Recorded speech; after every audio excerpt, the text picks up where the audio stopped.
So the short story for LeadSmart Technologies is we're a CRM, customer relationship management and customer intelligence platform specifically for a vertical market that's called wholesale distribution. Hello, everyone. Welcome to the B2B SaaS podcast. I'm your host, Upendra Verma, and today we have Tom Burton with us. Tom here is the co-founder and CEO of a company called LeadSmart Technologies.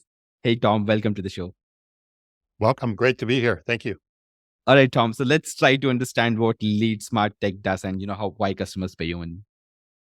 Yeah. So the short story for LeadSmart Technologies is we're a CRM, customer relationship management and customer intelligence platform specifically for a vertical market that's called wholesale distribution. So people that manufacture products and then the companies that sell those manufactured products, there's a bit of an ecosystem there.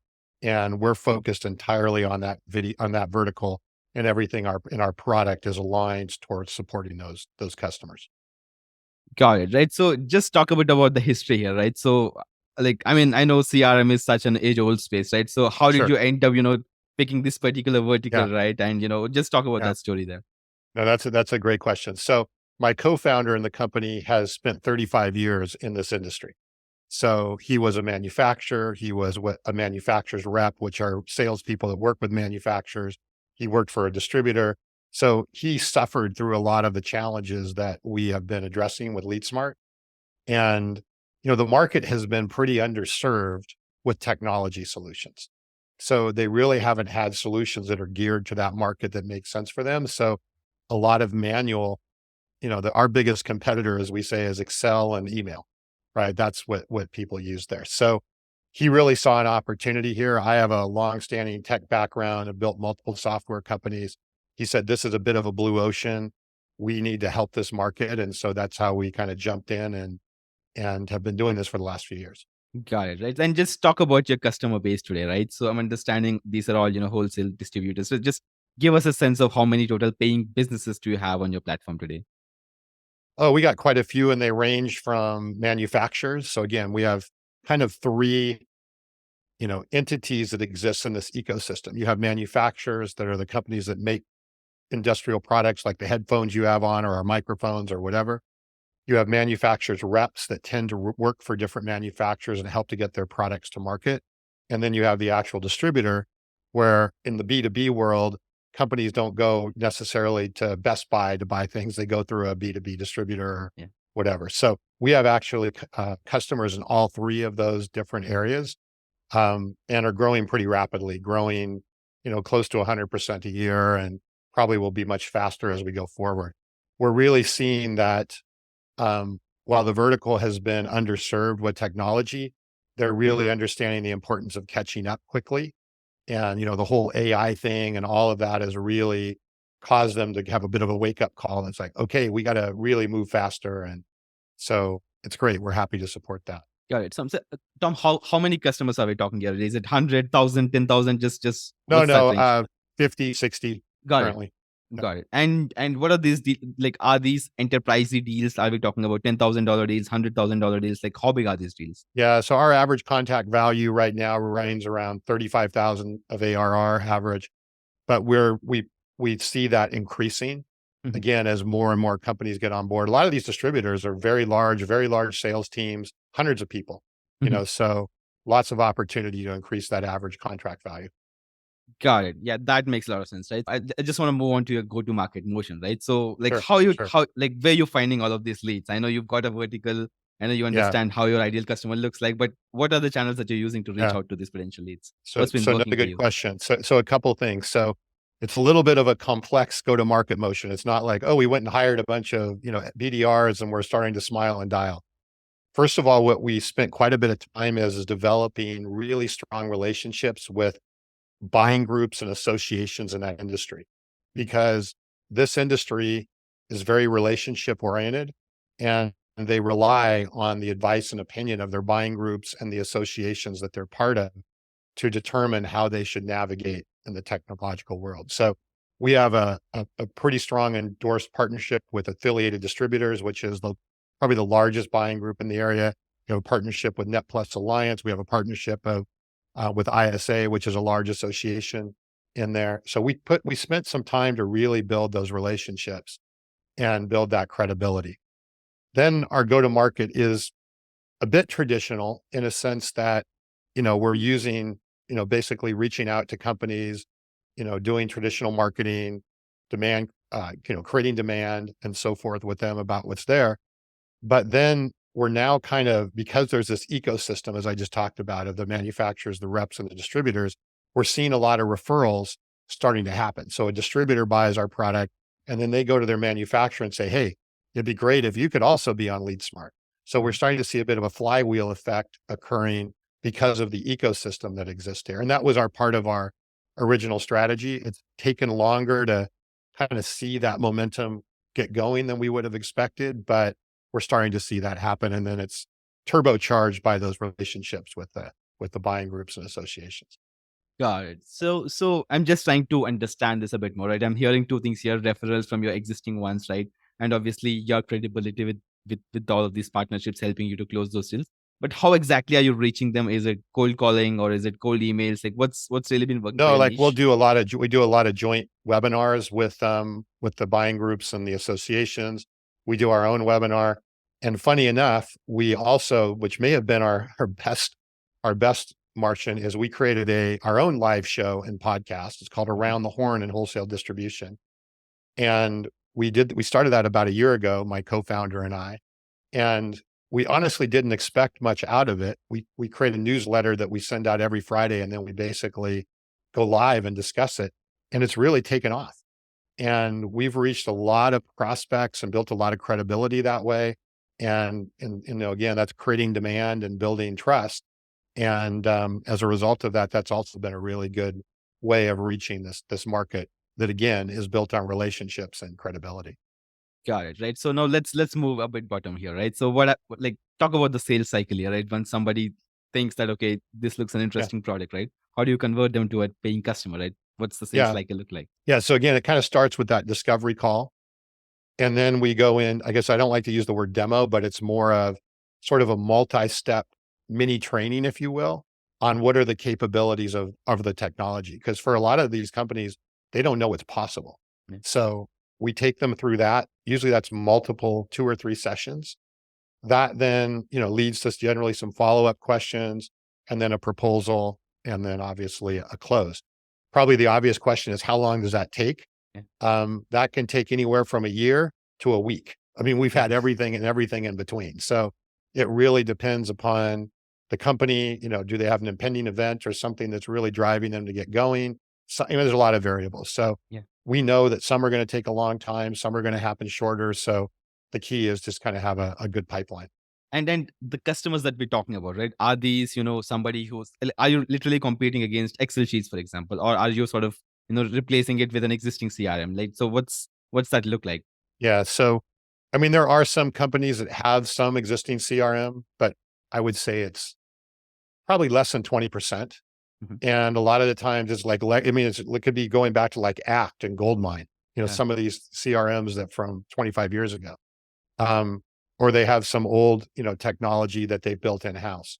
But I would say that 75 to 80% of who we're talking to, they run their sales organization on spreadsheets Mhm. or, Microsoft Office or Yeah. whatever the case may be. Yeah. So yeah, that's and the challenge is not so much that they like that technology. It's just a change, right? Yeah. It's a change.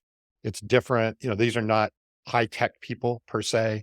Um, so we have to focus a lot on the importance of how do we get adoption?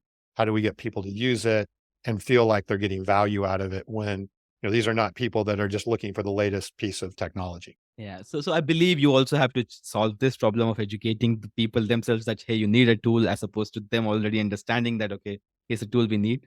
Right. So it's like, is it more about education in your case? Okay, you showing them because I mean they're gonna resist it, right? So it's gonna change a lot of things here. Switching would have been much easier. Yeah, no, and that's where the podcast and the show has really helped. Mhm. It's a safe way for people to get educated and the webinars and, not just up, right? There's a lot of industry people right now, the associations, the buying groups, a lot of their focus is helping to educate these companies because they got to move, right? They're going to Yeah. be irrelevant if they don't really start moving. So, but yeah, it's a lot of education and then getting them comfortable that this isn't going to be really disruptive and isn't going to set them backwards, but move them forward. Got it. Right. So talk about, your retention as such, right? I mean, it's been a couple of years at least, right? And I see you've got a bunch of customers, right? Do you see any churn, and how are you able to sort of expand an account that you've landed? Just talk about Yeah. those. So we're really excited and proud. We had no churn last year. Mm. So we've had no churn really in a year and a half. Um, and there's two reasons for that. One is we we spend a lot of time on that onboarding and the client success so that we get the adoption and we start to see return on investment. And I'll give you an example. We have, one customer that came on earlier this year and has seen a 25% increase in sales that they believe is mostly attributable to moving on, is the way they say it is, it's a sales team, same sales team as we had before, doing a lot of the same stuff, but having a lot of more capabilities than what they did before. So, it doesn't take much for people to kind of go, wow, all right, how did we live without this? And then, we take care of them. And that's the other really nice thing about this market is because they're not ultra techy, they're very loyal, right? They're not looking to switch to the next shiny object or the next, cool thing that comes out. So once they come in, they're very loyal.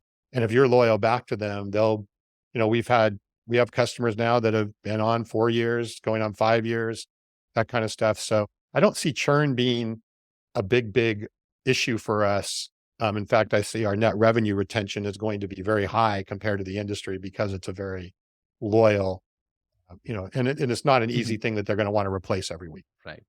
So do you have folks in your team, right? Customer Yeah, success team yeah, who are yeah, so specifically focused on, getting the customers, you derive value and increase the NRR, like net revenue retention. yeah. So we have a client. We do pretty much that happens through client success. So once the customer, comes on board, we have we take them through what we call a smart start, which is the onboarding. But one of the things that's quite unique with us, it's not like when we're done, it's like, okay, we'll call support or send us an email if you have a problem. We continue to support them as a consultant. We call it our concierge program. So they can, reach out and schedule time and say, hey, we want to build some new reports or we want to do something new. And we'll do that. We provide that at no extra cost as them starting to be there. So that's our client success. And oftentimes that leads to them going, hey, we want to add more users or more capabilities, or there's another division or, whatever the case may be. And because they're succeeding, right? It's like success is the only way to really, drive the NRR game. Got it. All right. So Tom, I just want you to sort of recall your 0 to 1 journey, right? So how did you get those first 5 customers, right? So like where did you find them? How did you know them, Yeah. right? How So did you manage to convert them? Just talk about that story. the first 5 customers really came because of my co-founder's relationships in the industry. Mhm. So he reached out to people that he knew had worked with before, right? So I will call them sort of like the friends and family type of customer. But what was good about, again, people are well connected. And so we use those as a platform to kind of springboard to get to the next layer and the next layer. But yeah, I would say the most of them came from the friends and family relationship that my co-founder had, Kevin. Got it. Right. So talk about your team, right? So how many folks do you have on your team, and what do they do? Yeah. So there's probably close to 20, 25 people on the team, depending upon, we have some different contractors we work with. I would say, client success is probably a third of the team that's there. We have an engineering team as well. We're a bit unique is that our product is built on the Salesforce cloud platform. So rather than building on AWS or some other cloud platform, we worked out an arrangement with Salesforce that allows us to build on their platform. Everybody buys from us. They don't buy anything from Salesforce, but it gives us really a really top-notch, high-performing cloud platform for us to build on top of, which is, arguably the most secure and the most high-performance cloud platform in the world. So we have an engineering team, we have sales. I would say we're probably broken down pretty much 40% sales and marketing, 40% client success, and then 20% engineering and obviously some, G&A and stuff like that in there. Got it. That makes a lot of sense, right? So, and like, I'm assuming you must have raised funds to build your company so far, right? So have you raised any external funding so far? Well, myself and my partner have invested a fair Okay. amount into it. We have raised some small amounts of, convertible debt, literally less than $100,000. So Okay. small amount. It's bootstrap Um, then, right? I mean, if you're putting in your it's own yeah, it's money. bootstrapped. It's bootstrapped, and we're looking now because we're getting to that point where, in the early stages, right? Investors all like, well, talk to me when you get to 1 million ARR. Talk to me, and we're like, we can fight this, or we can just kind of literally bootstrap our way to that point and then get a place where we're at a foundation where we can get high quality investors, kind of pick and choose. We're getting to that point right now. Mhm. We've also used revenue-based financing. So we've worked with, companies like Lighter Capital that help you basically, Yeah. offset your revenue because we have good, strong recurring revenue. With that, it doesn't necessarily, cause you to to get big time growth, but it Yeah. helps, add more cash flow in the equation and give you more So flexibility. Tom, So why race now? I mean, if you've already, managed to bootstrap and build such a good company so far, right? So why not just keep on doing that forever? What's the vision here? What, yeah, there's a huge market. So in the US alone, there's over 300,000 distributors and 200,000 manufacturers. I mean, and the majority of these companies do not have any sort of technology that we do. Mhm. So there's a gigantic market, and we're literally just scratching the surface of that. And so, our vision is my co-founder Kevin says his vision is, right, there is no serious talk of CRM and customer intelligence in these companies without LeadSmart coming to and I think that's a really, really good vision and goal that we should be shooting for, because I believe we are the leader right now in this industry of having that industry specific solution, Mhm. and that can really help them drive sales. So yeah, we're going to have to, if we're going to really get to that next level, we're going to need more Yeah. capital than what we're doing on Correct. our And end. then how does the competitive landscape look like in this particular niche?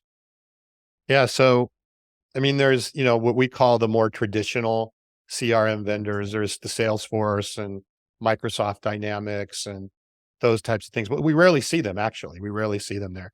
There's a couple of other vertical solutions that have been around for a while. So they're a bit older technology, if you will.